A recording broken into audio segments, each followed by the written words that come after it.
สบายดีเด้อพี่น้องจ้ายินดีต้อนรับเข้าสู่ส่องสลอยเด้อพี่น้องออกมาคอกหมู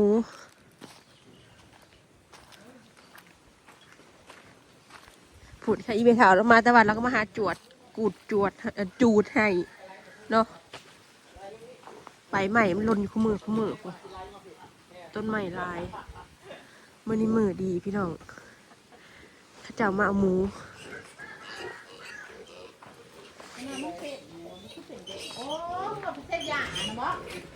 กินวิตามินวิตามินเนี่ยไม่ได้ใส่น้ำแล้วก็อ่านให้กินอันนี้ค่าอันนี้ร้อยอยู่แถวนั้นเพราะมันเป็นยังไงเพราะว่ายันมันเป็นอันที่เหื่อนว่ะเดี๋ยวแล้วกำลังเบ้งมันยังวะมันเจ็บท้องออกแต่แม่นะตะกี้มันกินหัวอาหารบ่เก่งพอมากินหัวอาหารเพราะว่าเจ็บท้องของข่อยกะอันเก็บนี่แม่นึงเก็บออกไปเศร้าคนแล้วเศร้าคนแล้วได้3 มื้อผมมีตัวเจ็บแล้ว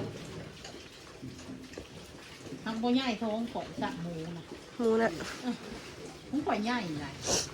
พูดลูกแม่2 สายมันได้4 เทื่อแล้วบ่ตอนนี้อ๋อข่อยนะตัวนั้นนะฮะลูกดีนะนี่ลูกอีใหญ่ไว้ชุมน่ะวื้อเพราะว่าของนั้นมันเป็นแม่2 สายต่างก็ได้ต่างกันเองเลยของข่อยชุมแม่2 สายอยู่เงินเป็นตัวใหญ่มันใหญ่ไว้ถ้าเราเปลี่ยนมาจังยังเชียว2 สายเบิดมันเบิดรุ่นแม่ขอตอนน่ะเอาแม่บ่เอามันเบิดคอกแล้วบางแน่เลยนะพวกแม่อันนี้นั่นมันลูกมันบ่อยาก โตละพันพี่น้องมันสิบ่งามเลย2 สายมันเจ็บท้องคุณไว้ลาวลายมือนะนี่มันบ่ค่อยเสมอกันหรอกมันเป็นน้ำนมมันเด้อเกิดมาน่ะตัวนี้นั่นแล่นเลยคล้ายแม่สิเอา2 สายมาให้นี่ตัวนี้ใหญ่กว่าหมูออกมาย่อทำไมออกมาแล้วปลูกเลยคนหิวเมื่อคนหลาคนเจ็บเบิดเปลี่ยนเจ้าใหม่เด้อลูกเอ้ยมาขับมาคูณเด้อตัวละ1,000หมูหน่อยกับบ่ทันได้ขึ้นปานใดลูกมันนึงนี่ครับบักใหญ่เนาะตัวละ1,000สักร้อยขายตะกี้ตัวละ2,000เด้พี่น้อง2,500ซ้ำเนี่ยปีแล้วนี่ปีนี้มักกล้วยน่ะเอาเมื่อเลยนะอย่ามันเจ็บท้อง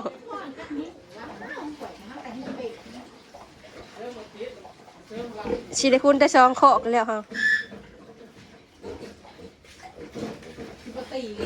จับออกก็กันแล้ววันนั้นจับของนุ่มนะจับไปกันเลยนุ่มนึงนะพอแล้ว30 กว่าโตนะเจ้าคุณจักโตว่าจะคุณเองคุณจักโตเลยว่าล้วนใช้กันตัวนี้เป็น60แล้ว60ฝ่ายนี่แล้วเดี๋ยวจะเอาไปตื้มนั่นมีคุณเพิ่มจะเป็น100บ่มัน100แล้วมันเท่าไหร่ได้จัก100เนาะพอดีเนาะหมดแดดมันอยู่ในอันกกไม้ลายแทน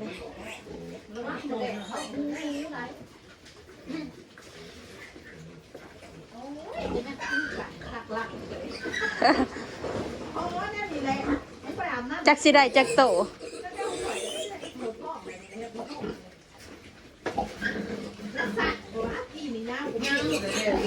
แล้วหูใด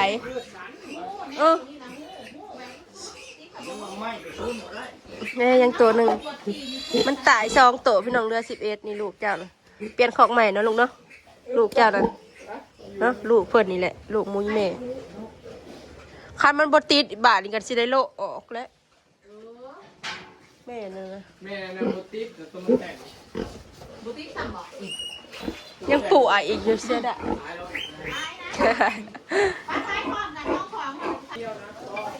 เสียดาย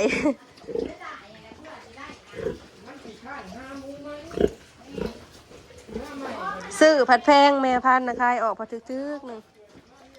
พวกยังไม่ได้สวะขี่ซ้ำนี่เปื้อนเนื้อหมูนี่เปื้อนขี่ไปแล้วเปลี่ยนขอกใหม่เด้อลูกให้ดอกเราอยู่ใกล้ๆเราอยู่ในบ้านแล้วมาเอา11 ตัวแม่มันเหยียบ 2 โตกี่13 โตตัวแม่หลายลูกตัวนี้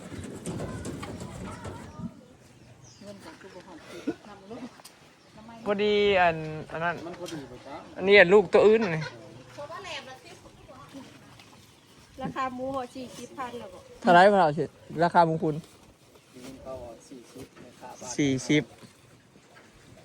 เฮาบ่ได้กลับเงินน้ำหมูดอก เฮาบ่ได้คุณน้ำหมู มาสิคุณนั่น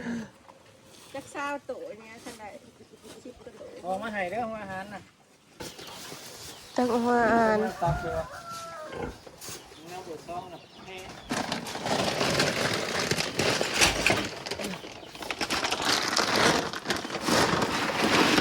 เอาปากลง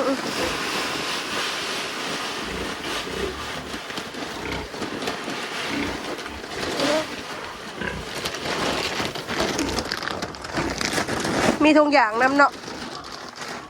ส่วนเบอร์ 1เขาเห็ดใหม่ตะกี้เดี๋ยวไม่มีทุกอย่างเลย กี้บ่ได้มีทุกอย่างนะเฮ็ดมาใหม่เขาเฮ็ดแบบทรงใหม่มีทุกอย่างและอาหารยังก็ตัวนี้สอบอันนี้อันนี้อันมันแบบว่าคือคาร์ดคือยังหั่นนะอันนี้ตัวนั้นอ้อยตัวนี้เบอร์ 1นะเขาเฮ็ดมาใหม่ เปลี่ยนใหม่ SPM มันโตไม่นะจ๊ะ เปิดพีช SPM จะมัน เขาเฮ็ดแบบใหม่มาเด้อบัดนี้เราไปคุ้นกันให้เด้อโลด60 ปันเด้อ คือวัน จะได้ร้ายไปเอาบอยก็ไปสมมูน้ำลาย สมมูลมาตลอดสมยังบ่พอได้ไปเอากงแล้วอีกหมู11 ตัวได้เท่าไหร่ 2 4 6 8 10 11 11,000ตัวละพัน เอาออกใบหนึ่งขายหมูเจ้าดูขายหมู11 ตัวหมูอีเม่นี่นะได้เงิน11,000เรายังอยากต่อเราต่อน้อยขายถึงแล้วพอคุณไหวแต่โดดแล้วมันนั่งกันซีซาเจ็บท้องมันก็เริ่มเริ่มเหลือหมูนะเนาะหมูอันนี้ไม่ใช่ด้านใหญ่แต่บัดสั้นบัดเดียวเป็น2 สาย3 สายนี่ถ้า2 สายใหญ่ไว้พี่ดอกปีที่แล้วขายตัว2,500บอก ปีแล้ว2004เขาขายตัว2,400หมูขาย2,500คนหูจักกันเนี่ยเขาจะต้อพี่ดอก แล้วก็2002ได้เงินรางวัล20,000 กว่าบาทเนาะ10 ตัวไอ้ได้หมู11 ตัวได้เงิน11,000ตัวละพันราคาหมูเดี๋ยวนี้ราคาหมูน้อยมันก็กำลังแบบว่าก ำลังขึ้น หมูคุณก็กำลังขึ้น 1,200นี่แหละเนาะ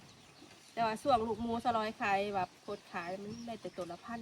ส่วนเราก็เลยขายถือออกบ่แต่คนถามพี่น้องบ่แต่คนอยากได้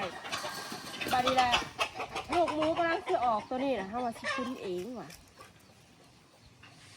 เบิ่งก่อนพี่น้องเบิ่งเงินก่อนรอน้ำหมูคนสั่งสิไม่เห็ดเพื่อนเดี๋ยวรออยู่จะคุ้นหมูก็ไม่ได้คุ้นเลยเนาะอย่างเงินเบิดหมูอีแม่เนี่ยเนาะจะไปปั่นให้เราพอเขาไม่ได้คุ้นเลยเนาะเขามีแต่ออกนมแล้วก็ขายเนาะ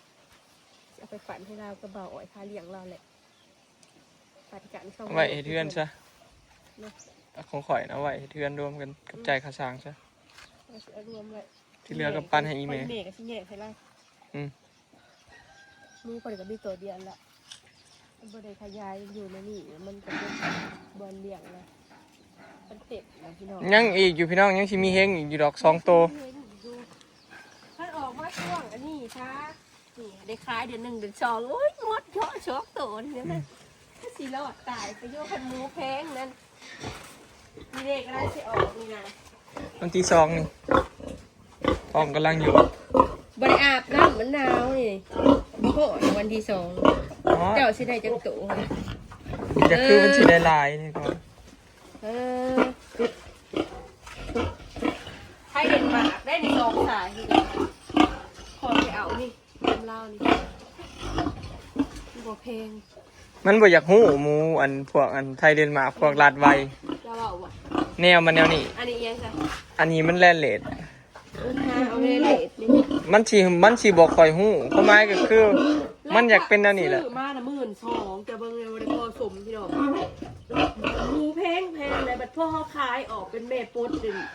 ขายเป็นโลรุดราคาหมูขุนอีกบาทนี่นะในตัวละ7-8,000เบิ่งหลังจากเปลี่ยนนะแต่เขาไม่ได้ลูกหลายลูกเขาก็คุ้มอยู่เลย หมูน่ะเขาสิเปลี่ยนเทื่อหนึงน่ะมันได้ลูก10เทื่อจังพอเปลี่ยน เดี๋ยวไม่พอชิ้นเถื่อนเลยชมทั้งเถื่อนชมติดแล้วแล้วก็ขายอ๋อ หมูอีแม่4เทื่อแล้วได้ พยุนหมูตัวนี้ หมูอีแม่น่ะเฮ้ยมันออก4เทื่อแล้วได้ แล้วก็มาคุณจุอันต้าสกัดนั่นแหละ3 สายหมูเมนนะคุณกับตัวยังซ้ำกันเฮ้ยเด็กนางอันนี้ช่วงอันนี้ได้ค่าเดือด2ประมาณกำลังลูกหมูแพงพี่น้องขาเบิ่งเนาะไม่ใช่ได้เท่าไหร่ คันได้หลายสมมุติว่าตัวนี้ได้7-8โตวตัวนี้ได้7-8โตวคือกันนี่ก็สิขายเนาะแบ่งขายตัวหนึง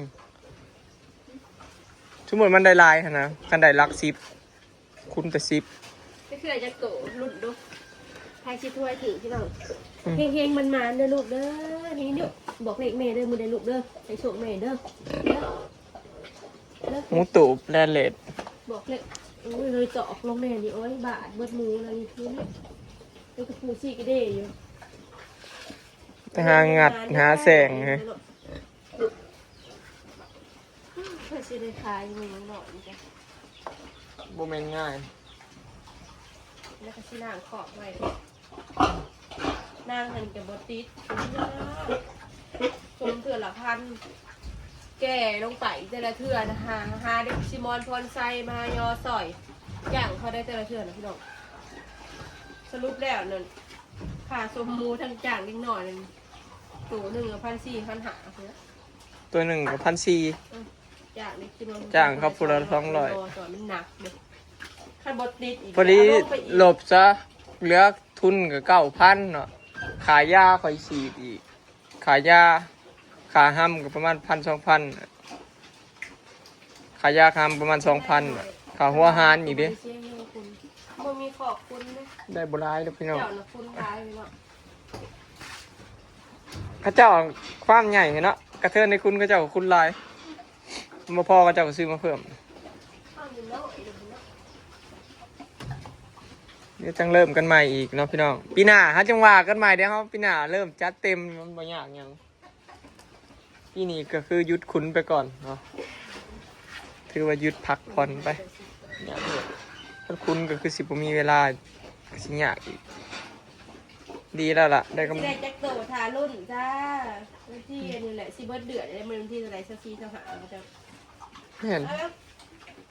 นี่แม่นบ่สิออกแล้วบ่หูคือบ้านนั่นหูเป็นหยังนี่อ๋อหูเป็นหยัง ใช่หูบ่แม่นหูเข้าไม้บ่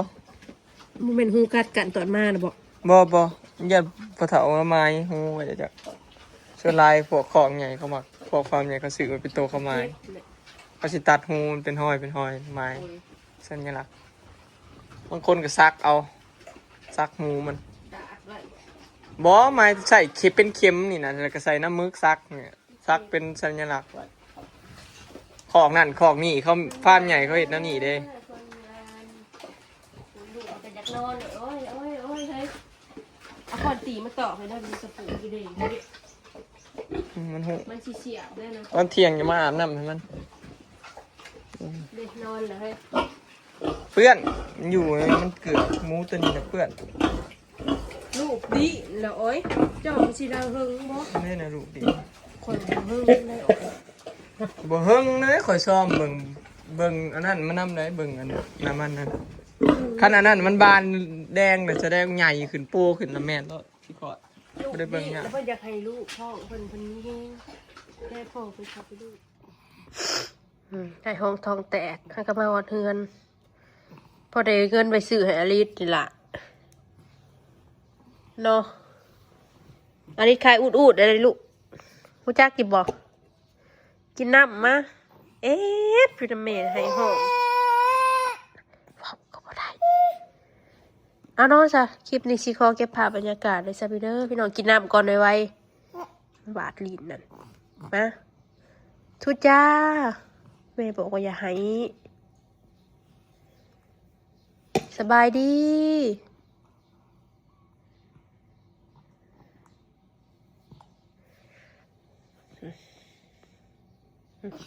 อย่าให้เด้อ